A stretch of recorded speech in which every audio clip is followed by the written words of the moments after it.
why AI is going to split the therapy market into two, and why the ones that are going to actually be left might not actually be the good ones. Most therapists or counselors are people trying to heal themselves through their work. There's no KPIs, there's no goals, and this is not how that works. You would never tolerate a consultant coming into your business and saying, let's just talk every week. Yet people, for whatever reason, allow that to happen with somebody who's operating on their mind. AI, it doesn't have its own emotional baggage. Alex, welcome to today's episode. Any thoughts you want to share about AI and therapy and all that before we get rolling?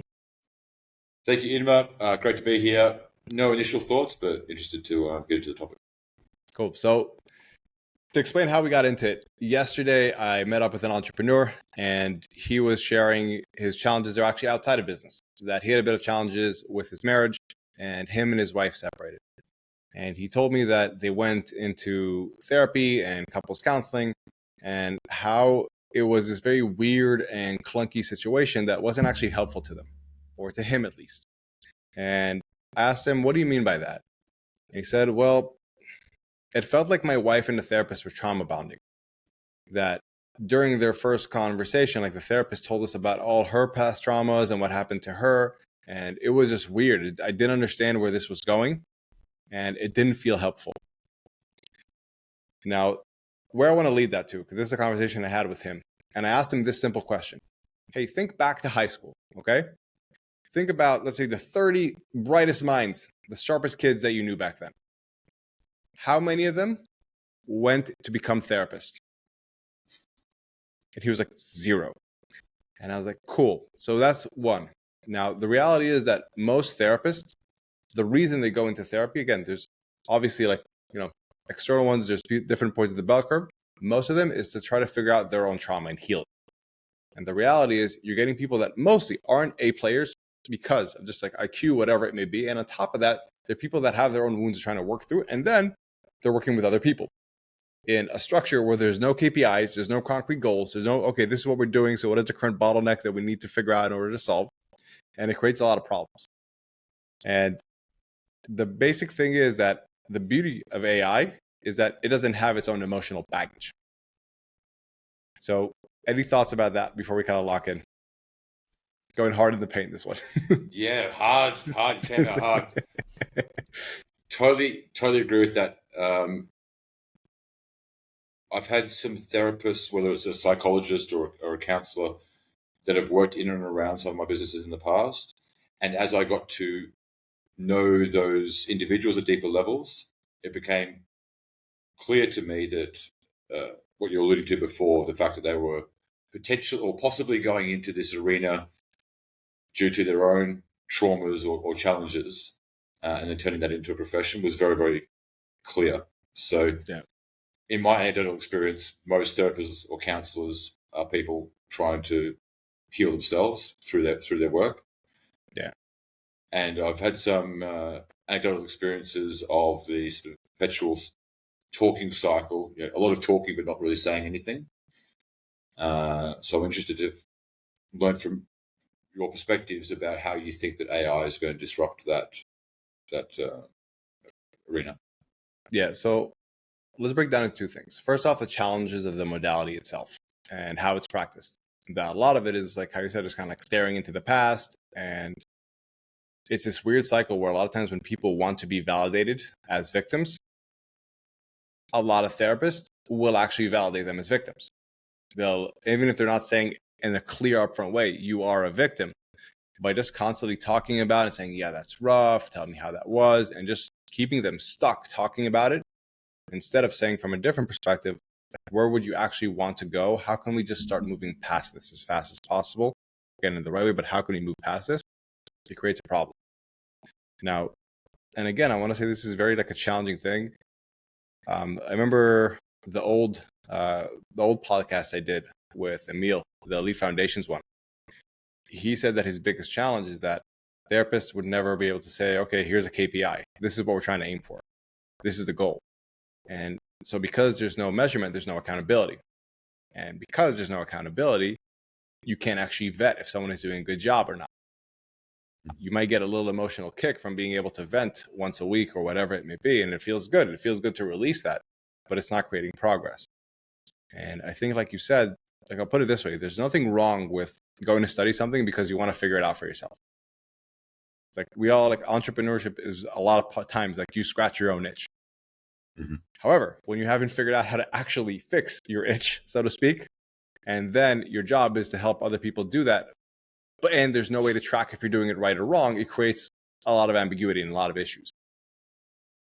And I think the big thing with like AI and how we're saying it is that, again, AI is, it doesn't carry us. This is as far as I know. Maybe in the metaverse, there's some emotional issues that AI has, but it's just a very objective bystander saying, here's the knowledge, here's the process, let's reverse engineer it. These are the biases you might have. This is what you need to overcome. And there's no way, like, because again, like when we talk about bottlenecks, I think a primary bottleneck to understanding somebody else is thinking through our own biases and being able to cut through them. And if I'm someone who still has a lot of emotional wounds of my own, and I see myself and I project myself into each person I'm working with, that's going to be very, very challenging for me to be a good job because I just can't see things. I see things through a very altered lens, let's call it. Mm-hmm. I think, again, like that's the big thing, that AI doesn't carry this emotional baggage. It can give you concrete feedback. Any thoughts on that so far? Yeah, so if I correctly understand your position here, it's essentially that AI is, I know it sounds a bit cliche, but it's ultimately truth-seeking. It's not trying to placate to your emotional state, so it's not trying to optimize for reciprocity or familiarity or likability or whatever at a personal or dynamic. for returning for you to keep coming for a session next week. It also doesn't have that incentive. Sure. And I think your point a little bit earlier, hopefully I'm not muddying the waters in the conversation here, about the lack of KPIs for therapists. I think that's a very interesting insight, because in any other profession where essentially your role is to help someone navigate what they're going through or to assist them getting to a predetermined outcome, like I want to feel happy or feel confident, or the equivalent's like the personal trainer who's working with the client forever, yet the client is getting fatter when their goal is fat loss.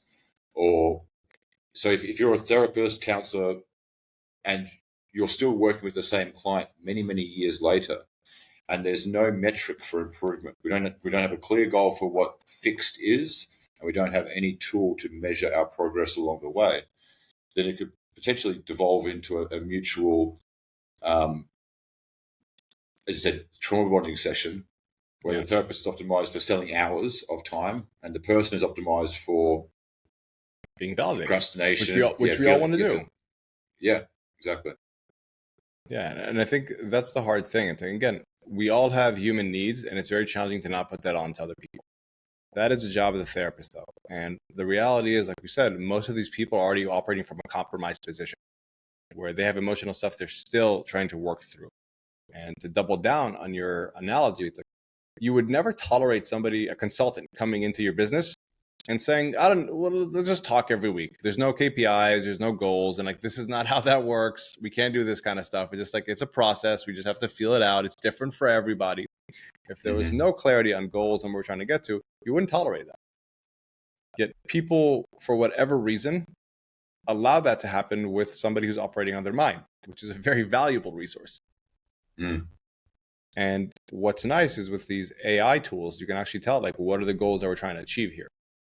And it operates towards that. And it also, again, it doesn't take their own baggage into it. I remember that my wife and I have a friend who's a doula. She basically is it's called like a midwife, for lack of better terms, that she helps women through their birth. And she said that she had a really hard time going back to her job after she gave birth because all of a sudden she had too much empathy. She, like, during her birth, it was so hard for her and challenging for her that usually when women are about to give birth, she's like, yes, I know this is hard, but this is what we got to do. You got to breathe, and now you got to push. And she said the first time she came back, the woman was like, this is hard. And she just looked at her and she was like, I know. And they compromised her ability to do it. And like, that's the thing. It's like this, there's a lot of human error in therapy. Like, I think honestly, the therapy itself as a tool can be phenomenal. The biggest issue in it is human error because of the humans that usually deliver it. And with AI, you get to bypass that human error. You still get to have the modality, the process, the system that can be very effective, but without that human error that, again, is more prevalent in therapy because you're dealing with people that as a default, usually are still trying to figure out their own baggage. Again, exceptions, but that's the usual case. Totally agree. So if I default to analogy again here, the Google Maps, which I lean on far too frequently, I'm lost. I can plug into Google Maps, get me to said destination, and Google Maps will look at the infrastructure, the traffic, etc., and say, this is the most effective, most efficient path forwards. That's very pragmatic, and that's where AI is likely to assist us. Whereas the therapist is more likely to talk about, well, how did you get lost in the first place? And how did that make you feel? And unpack that for me. And so we're spending all of our time stagnant, talking about, or even worse, talking about the past, as opposed to pragmatically moving forwards. And that's definitely my anecdotal experiences with therapy. Is typically they can spend a lot of time unnecessarily looking at the past and trying to overanalyze the past, whereas in my opinion, the past is only relevant to what's required to move forward. It's not as if we can never discuss it, but it's only simply, how do I get out of this situation? How do I move forwards? Yeah. It's not the focus. It's like it's a necessary evil that needs to be addressed in order to actually achieve the focus. Mm-hmm. Yeah.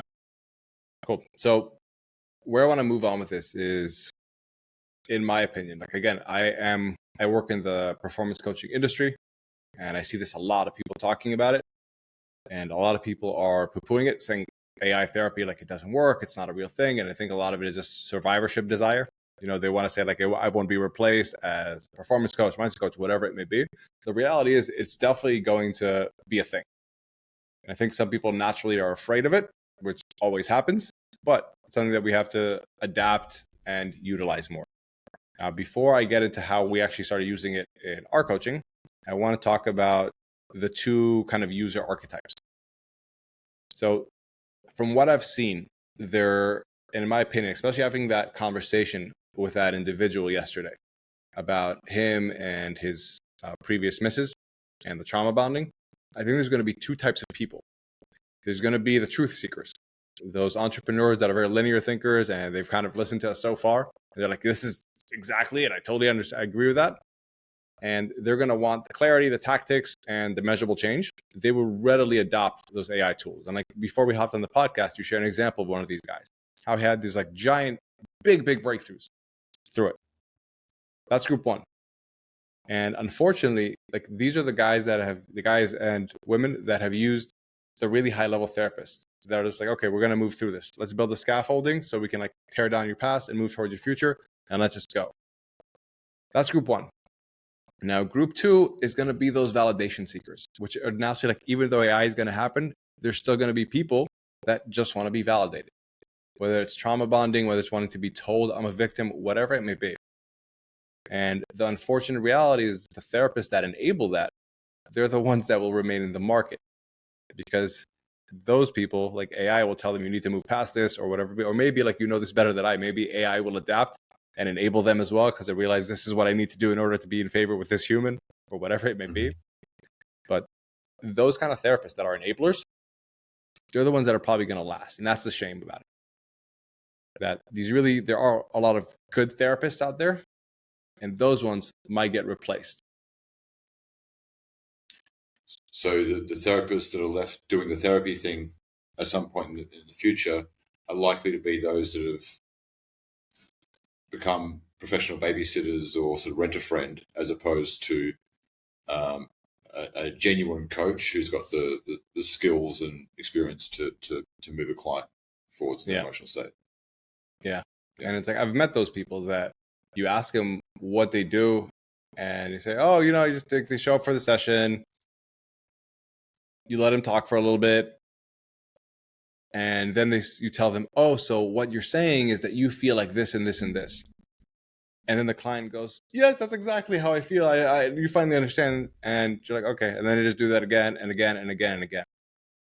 And you can tell there's no real desire to help them progress forward. It's just kind of like a simple, I don't know, little trick, whatever it may be, to give someone an emotional little kick and then keep them coming back for more. And those therapists, I think, will stay around longer. And this kind of goes to basically the last kind of big point that I wanted to make around this is that I think the biggest factor in this of who will keep using it and who will keep not in the various ways is the tribal aspect of us, of still being humans. Now, those people who want validation, again, AI might change in the future to a level where it feels like it's a real human. Like we could hop on a Zoom call, or even there's going to be like AI robotics where you genuinely believe it's a real person. That could be. But for now, there's still going to be the barrier of like, we want human connection in some way. So for the validation seekers, who I will call the lower level, they will want someone to validate them, another person to say, no, you are good. It's okay to be, you are a victim. You don't need to move forward. It's okay to be in your anger, whatever it may be. And for the high level people, they will want somebody to honestly like be able to be in their corner. It's like, this is still hard. I get this logically, what AI is saying. I still want some kind of level of emotional support, of a human connection. For some people, honestly, it could be as simple as like their missus or their partner, their husband, whatever it may be. Or for some people, it could be a coach. But I think there's still going to be a bit of a challenge of that tribal connection where AI can't completely remove everything. For example, like even that entrepreneur that shared that with you, he still wanted to share that with you. You know what I mean? And that's the interesting part. He shared that he had that big breakthrough and he cried a bit and all that kind of stuff. He still wanted to share that with you. And I'm sure that you telling him that's interesting and like validating that in some way was another like element in his breakthrough. Mm-hmm. Do you think the form function of the human being is adds to this dynamic? There's obviously going to be different stages of adoption. So, like the Simon Sinek sort of bell curve of early adopters, sort of later majority, early majority, late majority, and then the laggards. Do you think that for some people, an LLM in a text format might be assistance, but for another group of people, they need to see an AI avatar. They need to see a face talking to them. Do you think that that form function dynamic has relevance to certain people who are either more visual or are just aligned to respond to dynamics in a different way? Absolutely. I haven't honestly thought about it to that depth of it's the visual people, the kinesthetic people, and all that. But like just like anything else, there's a bell curve. Some people, again, will need more features. Like that entrepreneur, we both know him. He's very cognitive. So I'm sure that's why that was a big deal for him. Whether an entrepreneur that's more, let's say, touchy-feely or whatever it may be, that'll be more challenging for them. And again, as AI advances, whether it's an avatar that looks like a Zoom call that's interacting with you and that can have an empathetic pause when you say something, it could be a big difference maker. And it's just going to be the rate of time and change. Again, like there's a bell curve to everything. There'll be early adopters, there'll be later adopters, and there'll be some people that are just those late laggards that never want to join.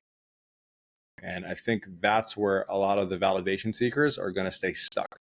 Because again, they're not going to therapy to actually help them move past it. Maybe they did initially. They initially had a desire.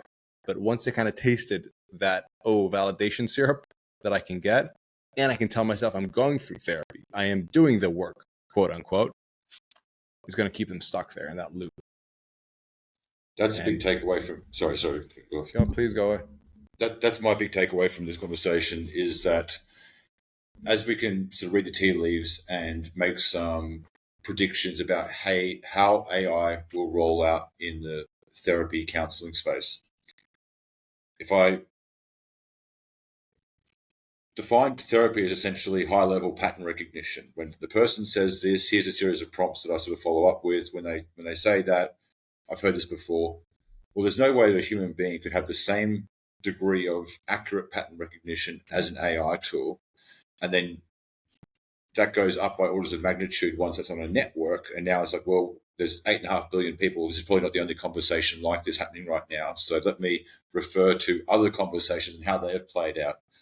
So when you can see the trend lines of where AI is going, whether it come from inflection points, our tonality, body language, temperature, there could be so many tells that I honestly believe in the very near future we'll be looking back at traditional therapy as we've known it and thought we were crazy for just having a casual How conversation with another irresponsible. human. Yeah, yes, it is. We'll look back at cars Yeah. before seatbelts and everything else. Like I can't believe I just trusted a single person and how sleep deprived or. And so at that point, there's really no excuse left in terms of if you're in a bad place psychologically, emotionally, and you want relief from that, you will have the greatest tools ever available immediately, probably for free. In which case, staying stuck at that point becomes a conscious choice that I'm optimizing towards feeling like a victim, or I'm enjoying the stagnation, or there's something else that I'm benefiting from not improving. Yeah, I think that's what you hit. I think it's, again, we share some justifications. We always like justifying things to ourselves, why this is or why this is not. And again, I think a big part of some people, they can recognize if they're very calm that they're not actually progressing through therapy, but it feels good, and they can tell themselves, I'm doing the work. So it's a justification to why this is still a good idea. When in reality, you can't justify, for example, just scrolling on YouTube all day. But if you can find that little justification somewhere, that's where it can become very dangerous. So if there's a second order consequence of something positive that you're getting out of the negative thing, whatever it may be, you justify it. Now, to kind of explain this, and I think also this is important to say from my perspective, a lot of people feel like they're going to lose their jobs, their AI is going to replace them. And of course, let's say the coaching industry, performance coaching, that feels it as well. Now, my perspective on it, my philosophy is that it will replace how I currently do my job, and it has to make me a lot better. If I don't, and I just kind of close my eyes to it and say, I don't see it, it's going to just wipe you out. So, for example, with all of my clients, what I do right now, and this is where it's a bit of the challenges of AI, is that after our coaching sessions, I run it through a project that we have for each specific client to understand their biases, and also which that project understands Itamar's philosophy, his framework, and also his biases. And it says, what are his blind spots? And literally after each session that I do with a one-on-one client, I have this AI tool tell me, here's what you did really good, here's what you can improve next time, and here's perhaps something that you missed. And the AI, let's put it this way, 70% of the time, it gives some really helpful things. Even if it's something as small as hey, you could have told Jeff there, remember, this is how we need to think about performance anchors. And if you would have used that terminology of performance anchors, it would have been better for him because he would have been able to latch onto it and clearly think about it next time, which is a feedback that I constantly get from AI, that I don't use the terminology enough, that I could be a better performance coach if I use that. Right. Now, where it struggles because of its current modality, and again, this could change in the very near future, is that you can only upload transcripts to it. So it doesn't understand tone. It doesn't always understand sarcasm. And its ability to kind of pace and lead a person still isn't fully there. Again, when we talk about you want to take someone out of their comfort zone into their growth zone, but not all the way into their panic zone, that it still doesn't seem to be doing really well yet. Mm-hmm. And I think those are certain things that if you're hiring a performance coach or a mindset coach or a therapist or whatever it may be, and they're not using AI in some way to help them help you more, you need to reassess that. Because to your analogy, it's kind of like hiring a navigator who just uses maps instead of Google Maps. They just open it like a big paper map, and that's going to be their tool. They're just operating with outdated tech, and it's not going to serve you best. I think especially in the niche that you specialize in of performance and mindset coaching, to anyone who's out there who's thinking of engaging with a coach or is currently working with a coach who is not using these tools as an assistant, I think you're doing yourself a disservice, because I think there's an ethical obligation for the people in those chairs. In the same way that they probably don't write text messages with a quill and papyrus, they would use a tablet or a phone or whatever. We use all these other tools to make things more effective, more efficient, etc. This is just another one of those.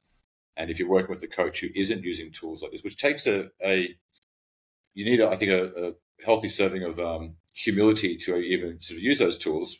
I'll say it in a different way, because as you were saying it, I was reminded of a story that my wife, when she was in her early 20s, she did a yoga teacher training certification. And she did it with one of the most known teachers in North America. And he was a very straight shooter. I forget his name. He was in Northern California, but also just to clarify, he wasn't a spiritual guru. He was more so like an anatomist. He was an American. And he told them straight up at the end of the training, by the way, ladies, nobody wants a fat yoga instructor. You have to be in shape. And it's like, it's a very telling thing that, for my example, it would be pretty ridiculous if someone says they're a performance coach and they understand mindset, if they're not willing to see that and say, this is something I need to use. 100%. You know what I mean? It's like they're the fat physics instructor, so to speak. Exactly. Yeah. Well said. Yeah. So any last thoughts before we wrap this one up? No. I think you've summarized it perfectly, and I'm excited to see how these tools roll out. Right. So I'll kind of summarize it with this. Therapy aside, first off, ask yourself, like, where can you be empowered with AI?